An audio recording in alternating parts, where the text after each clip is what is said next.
CJ entertainment channel के लाल button दबाकर subscribe करू आ घंटी के निशान के जरूर दबाऊ। कि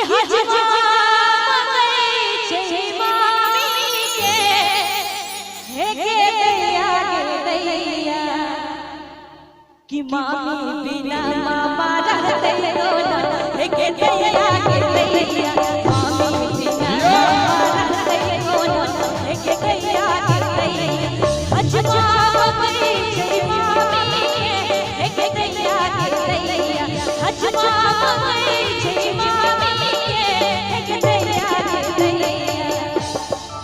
मामी सब छथि कत्ता छथि एना जे अहाँ सब आगू में बैस रहलिए उनको सब बैस रहलिए नहीं जरूरत है अहाँ के जरूरत है हमरा तैयार है मामी बिना मामा रहते हो ना के दैया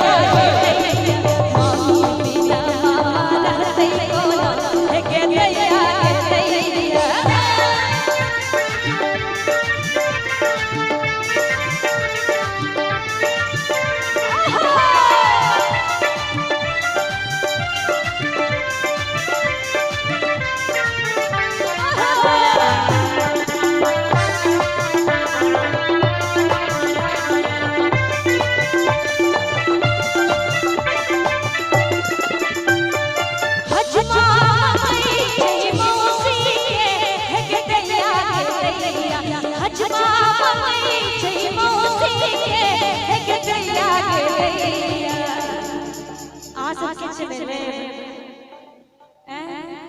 भाई साहब ओ भाई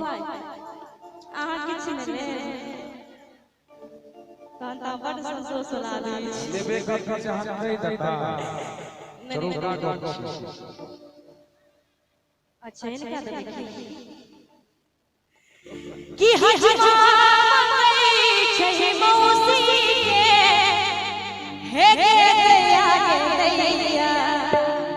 कनी सब क्यों ताली बजाओ रे मौसी बिना मौसा रहते हो ना के दैया के दैया मौसी बिना मौसा रहते हो ना के दैया के दैया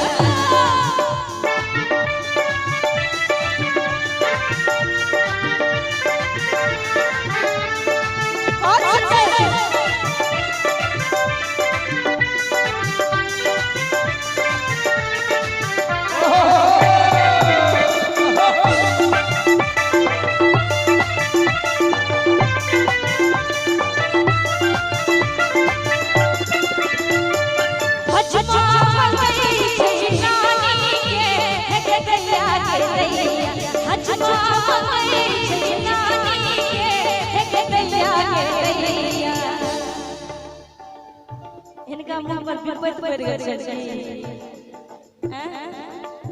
देखियो इंसान हरदम मुस्कुराए रहला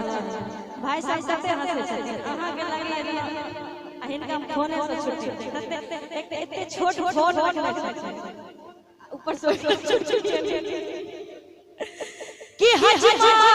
मई छै नानी हे दैया के दैया कि नानी